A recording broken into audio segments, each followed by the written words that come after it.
já que o senhor já tocou no caso do Wagner, vamos falar um pouquinho sobre o caso, como que foi o primeiro contato que o senhor teve com o caso e como que foi aceitar esse desafio, e como que foi, a gente no Como decorrer da... motivou, motivou, né, Exatamente. pelo caso. Olha só, na época, era o começo do primeiro governo Lula, e o Nilmário Miranda estava na condição de secretário de Direitos Humanos, que era uma secretaria que se equiparava ao ministério. E ele ligou no escritório e falou assim: olha, existe um erro judiciário gravíssimo em Minas Gerais e eu preciso que alguém me ajude nisso.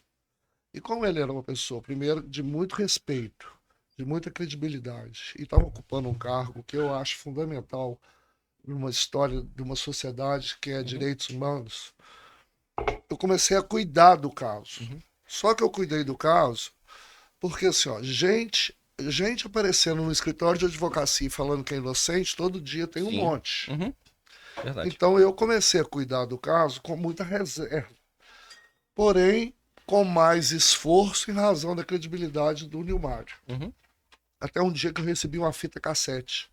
E essa fita cassete, curiosamente, eu já não tinha mais aparelho para ouvir a fita cassete. E meu pai estava muito doente, meu pai tinha uma Quantum. uhum. E eu lembrei que no carro dele tinha um toca-fita cassete. Então eu peguei a Quantum e fui ouvir a fita. E nessa fita, um preso dizia que ele tinha sido chamado para fazer a bronca, Uhum. que ele não foi, porém ele tem certeza que o Wagner não estava. Quando eu recebi essa fita, eu falei, agora eu preciso correr atrás Não, dessa mas história. essa fita foi recebida depois que o senhor já aceitou o caso? Não, eu já tinha aceitado o caso, mas efetivamente não estava envolvido no Pela caso credibilidade do do Nilmário, doutor. Nilmar, exatamente, mas não pela credibilidade do fato, Uhum, porque assim, você escuta todos os dias uhum. gente falando que é inocente, todos os dias. E aí eu falei assim, aí quando veio essa fita, eu falei assim, gente, eu vou correr atrás disso. Uhum. Parece que existe mesmo uma plausibilidade nessa história, eu vou correr atrás disso. E a fita foi antes de conversar ou Não com tinha, Wagner? não tinha visto o Contato Wagner nenhum, ainda, contato nenhum. zero. A fita chegou para reforçar o que havia sido falado pelo Nilmário. Uhum. Jogaram aquela semente ali e ficou Bom, na hora que chegou a fita, eu falei, eu vou correr atrás. E quando chegou, o Wagner já estava preso há quanto tempo? 6 anos. 6 anos. Quando eu entrei no processo dele, ele estava preso 6 anos, eu consegui tirar ele com 8 anos e 3 meses. Poderia ter tirado ele com 3 meses a menos, mas aí não consegui. Eu vou explicar depois. Não Tem a conseguimos juntar morosidade os da judiciária. desembargadores, porque começou a chegar o final do ano e os desembargadores tudo tirando Fiquei férias. sabendo disso. Não Esse é conseguia problema. juntar, não conseguia juntar um grupo de câmara para poder julgar. E foi curioso. Essa história é muito legal, Deixa eu porque dar um destaque pro livro do senhor aqui, ó. Na dúvida, ó, pau no réu, ó. É o caso do Wagner, que a gente vai contar aqui um pouco no nosso bate-papo aqui, ó. isso. O que aconteceu? Então eu fui pro presídio, e quando eu cheguei no presídio, eles falaram assim: o senhor vai querer falar com o Wagner? Eu falei, não, eu vou querer falar com o Joilson, que era o que tinha me mandado a Ah, fita. sim. Eu falei, Primeiro eu vou ouvir dele. primeiro eu vou ouvir a história dele, para depois eu saber o que eu vou perguntar pro Wagner. Quando apareceu o Joilson na minha frente, não sei se vocês lembram do Kleber, que jogou na seleção, o zagueiro, que jogou no Santos, no Palmeiras, Sim, enorme, negro, é. enorme. Apareceu aquilo na minha frente, que chamava Joilson. E ele falava assim para mim, doutor, o senhor vai me ajudar também? Eu falava assim, Joilson, eu vou te ajudar no que eu puder. Eu vou ajudar no que eu puder. Aí ele falava assim, ó, o Wagner não participou do crime. O Wagner não estava na bronca. Aí ele me explicou o que tinha acontecido, me falou o nome das pessoas envolvidas, eu não conhecia nenhum deles, Eles já estavam presos? ainda não sabia de nada. E aí eu fui chamar o Wagner. Aí o Wagner me apareceu, e o Wagner parece o Coisa, aquele monstro, Sim, careca, nem um dente na do boca, quarteto. um cheiro de cadeia, que vocês não têm ideia como é que é o cheiro da cadeia, porque aquela amônia da urina, ela impregna na pele, na roupa, então você sentia aquele cheiro. E ele falava para mim assim, doutor, eu nunca tirei um sangue de um inocente. Uhum. E eu sempre olhei aquilo com duplo sentido. Eu falava assim, então de repente ele já matou alguém que não era inocente. Uhum. mas nunca questionei isso. Tipo assim, esse eu não fiz. Essa é a expressão que ele sempre falou. Sim. Aí eu fui conversar com o diretor do presídio, ele falou assim, ô doutor, o apelido dele aqui, inclusive, é Chatinho. Porque a gente passa na cela dele, ele fala assim, ó, eu sou inocente. Tem 6 anos que ele fala isso. Falar pros carcereiros, pro diretor da... Pra todo mundo. Aí eu falei assim, eu vou procurar a sua execução penal. Então, para quem não sabe, a execução penal, ela acompanha o preso. Porque os benefícios da execução penal, eles não acontecem automaticamente. Alguém tem que estar acompanhando para poder fazer os pedidos. E uma pessoa, quando está acompanhada pelo defensor público, aí que ele está com mais dificuldade ainda, porque o defensor público está soberbado de serviço, cuidando de uma cadeia enorme e tentando fazer a progressão desse povo todo. Porque saidinha, progressão, a saidinha que está tão em voga agora por causa da morte do cara. Do sargento lá de Minas Gerais, né? Todas essas questões estão previstas em lei. Então, assim, agora criticar a juíza porque ela concedeu um benefício que está previsto em lei, muda a lei. E mudar a lei não é coisa de juiz. É coisa de outra turma. E não é tão. Exatamente, porque vai mexer com muitos interesses de gente muito poderosa. Então todo mundo sabe como é que funciona. Então, eu fui para Contagem, porque ele estava preso na penitenciária máxima de Contagem. Então eu fui para o presídio de Contagem, para o Fórum de Contagem. Nelson Hungria já... Ele estava exatamente na Nelson Hungria. Aí quando eu cheguei em Contagem, não tinha execução dele. Aí, opa, alguma coisa está errada. Falei lá no escritório assim, ó, já tem uma coisa errada. A execução não acompanhou o preso. Então, o cara está cumprindo pena lá e ninguém sabe quanto tempo ele está condenado, porque assim, não era informática, não tinha internet, não tinha processo eletrônico, era tudo papel físico. O processo físico tinha que acompanhar o preso, senão não tinha condição de fazer nada pelo preso. Ele chegou lá, cadê praticamente um currículo para exatamente, o histórico, tudo mais. Muito bem. Fui para Congonhas. E quando eu cheguei em Congonhas, eles não me deixavam ter acesso no processo. A secretaria corria de um lado para o outro, corria de um lado para o outro. De repente chega a escrivã e fala para mim assim, o juiz quer falar com o senhor. Ué, você já estranhou? Eu falei, juiz quer falar comigo, eu tô pedindo vista no processo de um cara preso, condenado. Aí entrei na sala, e ele era um juiz de cabeça branca, muito vermelho, e ele falou assim para mim, doutor Dino, eu espero que o senhor tenha sucesso, porque eu acho que eu condenei o inocente. Que isso? Ele já admitiu? Aí eu falei para ele assim, ué, meu doutor Paulo, mas o que aconteceu? Ele falou assim, foi o primeiro caso meu na comarca, eu muito novo, com muita pressão da sociedade, porque a vítima era muito querida, era um taxista. E aí eu falei assim, eu acho que tá na hora de eu fazer alguma coisa. Aí no dia seguinte eu voltei para Congonhas e fui engraxar o sapato. Você sabe que em cidade interior o sapateiro sabe tudo. Sim.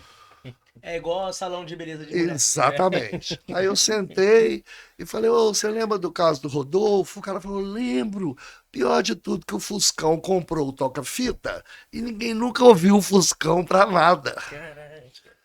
E aí que vocês têm que entender qual que é a importância do toca-fita. O menor de idade que praticou, depois virou latrocínio, na realidade ele foi cometer uma execução. Porque o taxista era acusado de estar fazendo transporte de droga. Porque ele era um cara conhecido da Polícia Rodoviária Federal que é postada em cima de Congonhas. Então ele passava e passava. Uma certa feita, a Polícia Rodoviária Federal fechou e não passava ninguém.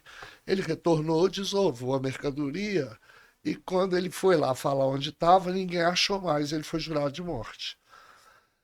O crime de execução daria uma pena de 12 a 30 anos. Aí o menino foi e tirou o toca-fita.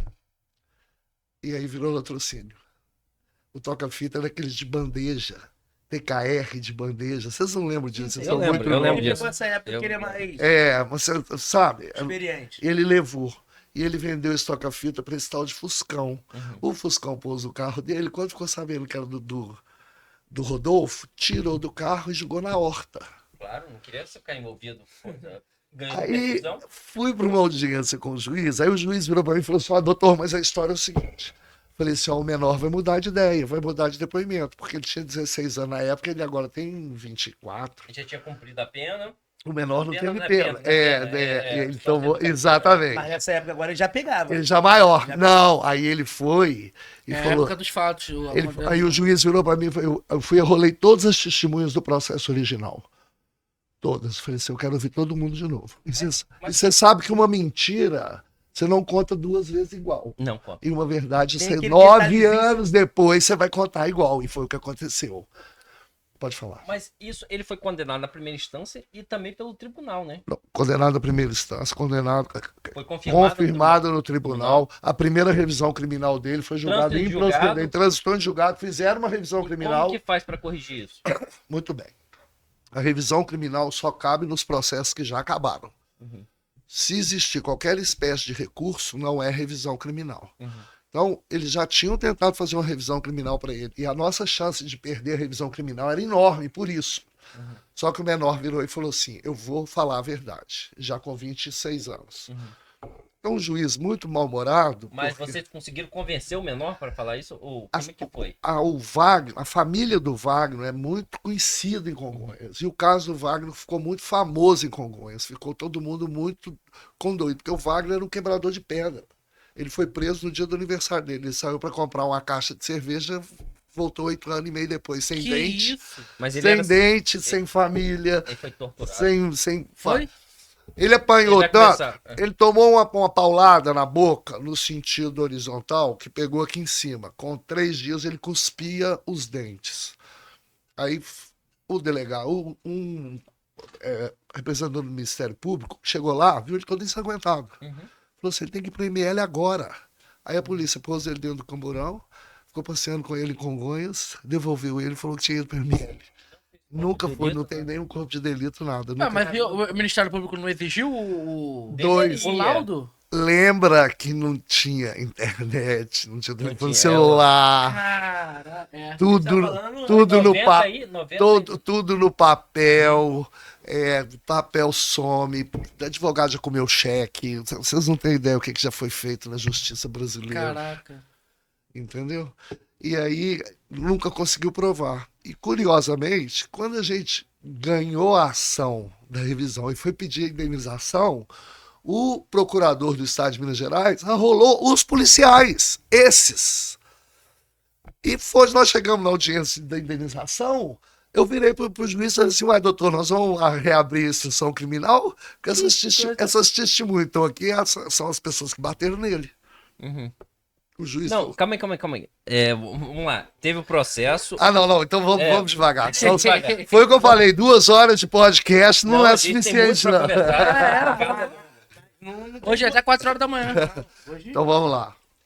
Então, teve o processo. O processo da atuou na revisão. Pronto. Quando eu descobri as provas, eu falei assim: agora eu preciso provocar o juiz. Para provocar o juiz da comarca, que foi onde ele foi condenado, eu preciso fazer um negócio que chama justificação criminal, que é a peça que está no Ah, livro. sim, que é uma peça muito bem escrita. Em que eu arrolo as testemunhas novamente. Desculpa interromper. O senhor colocou as peças no livro? Tem no livro. O pessoal que quer. Caralho. Então, o que acontece? Quando o juiz recebeu a peça, o juiz falou assim: doutor Dino, eu não vou levar esse teatro para frente se o menor não mudar o depoimento. Porque se o menor não mudar o depoimento, nós não temos nada. Tá bom. Marcou audiência para o menor, que já não era menor, prestar o depoimento. Tinha uns 20 jornalistas na porta do fórum, umas 400 pessoas, a família da vítima, com advogado constituído lá, fórum lotado, defensor público, Ministério Público, estagiário, juiz da vara civil, todo mundo lá. Não entendi. Tinha um advogado da vítima. Ele era contra a revisão? Contra a revisão, contra tudo. É porque já tinha encerrado o caso dele, já tinha achado o culpado. Exatamente. Mesmo que não sendo o verdadeiro Porque eles não culpado. sabiam, eles não tinham nada Já para tinha chegado assistir. o interesse porque- deles, tipo. A princípio ele já tinha dado a resposta Exatamente. já tinha Já deu a acontecido ali resposta. a Pronto. justiça, né? Exatamente, foi isso. Sabe, eu até reconheço que o trabalho da família da vítima é exatamente esse.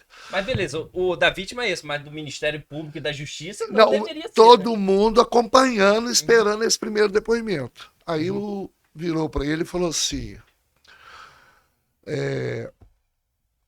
O que aconteceu? Ele falou assim, o Wagner não participou do crime. Ele falou, mas por que você está falando isso agora? Ele falou assim, porque todo mundo que participou está preso. Aí ele virou e falou assim, quem são? Aí o cara falou assim, ó, Salatiel. Aí o juiz falava assim, ó, pega o processo Salatiel. Aí vinha os processos desse tamanho, assim, Caraca. 15 volumes. Assim, Já era falava, conhecido. já prendi, foi eu que prendi o Salatiel. Dedeira. Ó, Dedeira, pega o processo Dedeira. 15 volumes de processos. Os caras, todo mundo condenado. Ele falou, agora eu posso falar, porque na época falaram que se eu falasse eu ia morrer. Uhum. E aí começou a revisão. Aí o juiz falou assim, pronto, agora não tem mais como parar. Vou ter que ouvir todo mundo. E aí é aquela história que eu te falei, as testemunhas que falam a verdade, elas voltam 8 anos depois falando a mesma coisa. Elas confirmando a história Não tem dela. por que inventar. Se... Sim. E as testemunhas de acusação, que na época falaram horrores, não sei, começaram a falar um monte de absurdo. Eles não conseguiram nem lembrar a versão que foi dada na época e tudo. Eles talvez foram instruídos a falar. Então, mas olha só que curioso.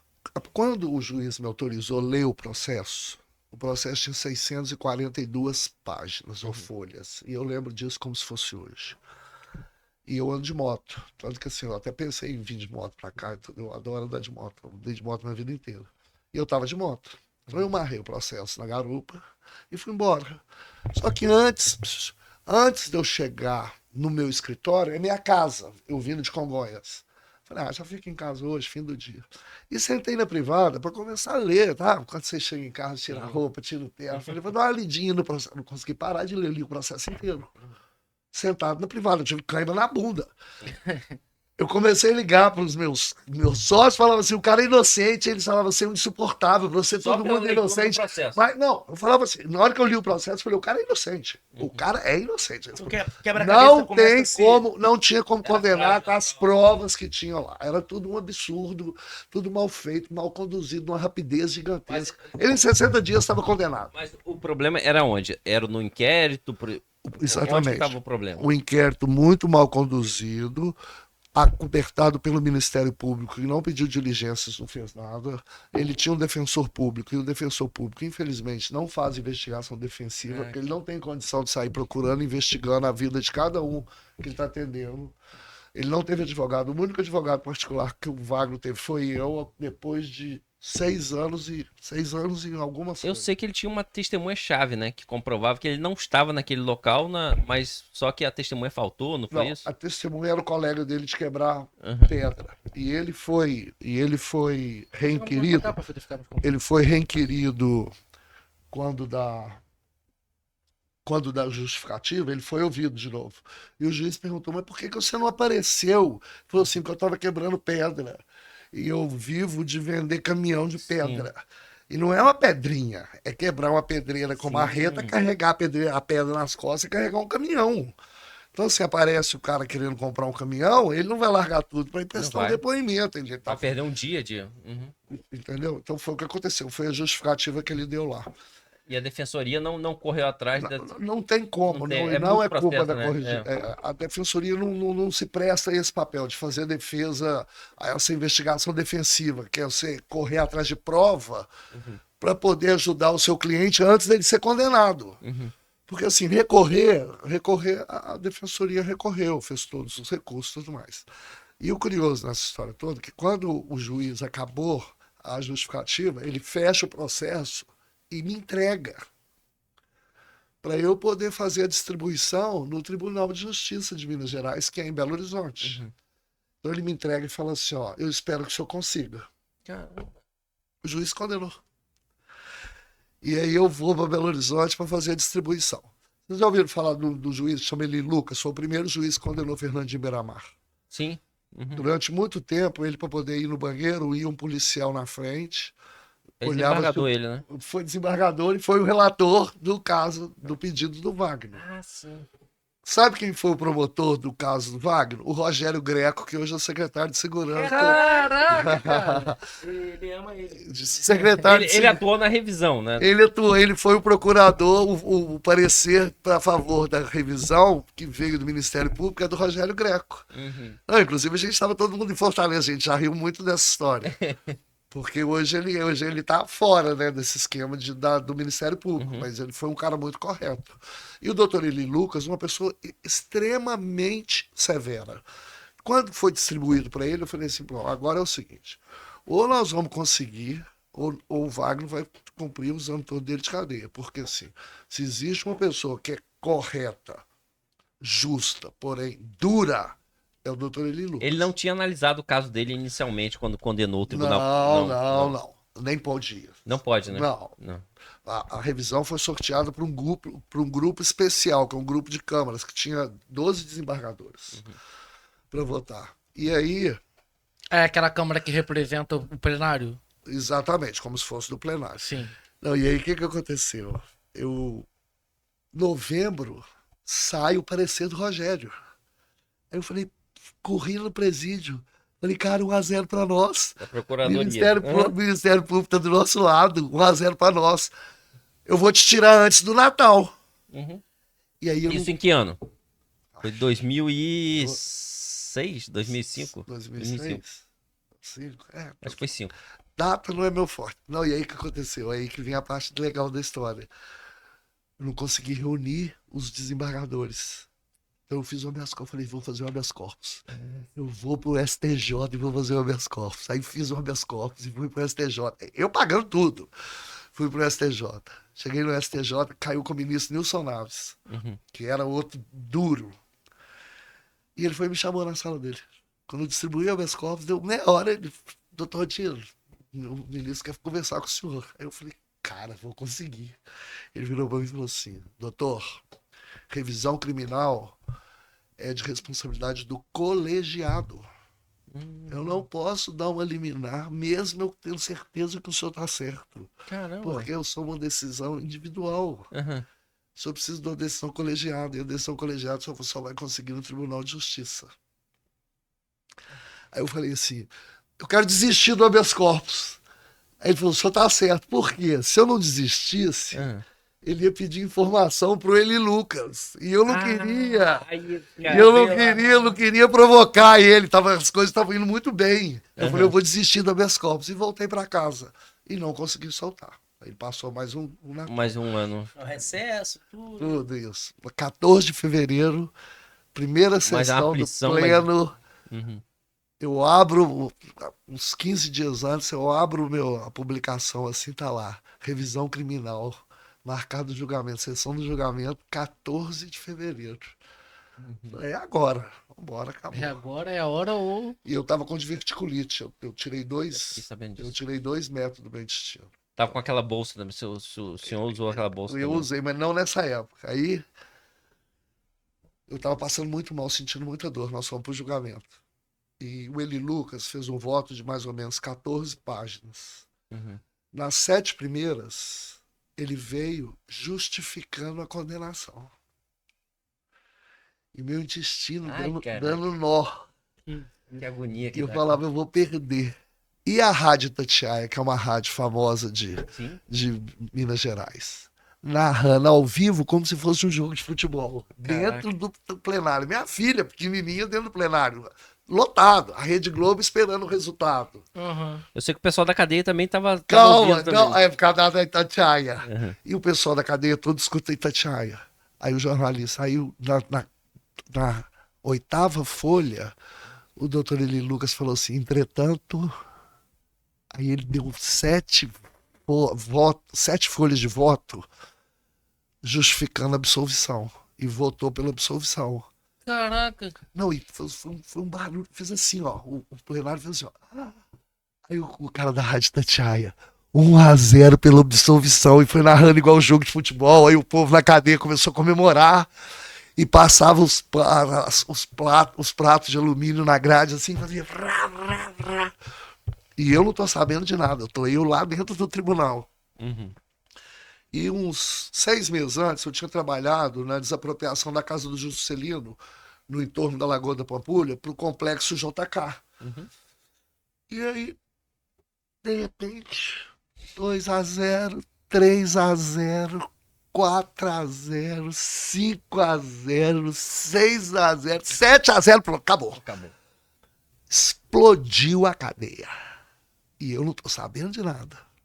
Aí, a menina da Rede Globo já encostou em mim e falou: doutor Dino, tô na sua cola, você não faz mais nada sem a gente, tô colado, só nós, já estamos mandando o link, aqueles ônibus, link lá pra porta do presídio, quero entrevista com o senhor antes de entrar, quero entrevista com o senhor sair, e não sei o que mais. Eu, nossa senhora, já não conseguia mais entender as coisas, consegui pegar o alvará, entrei no carro, tomei umas 14 multas esse dia, não conseguia parar para olhar radar, um monte de radar até lá, de repente toca meu telefone. Doutor Dino, William Bonner. Nossa. Que isso? Caramba.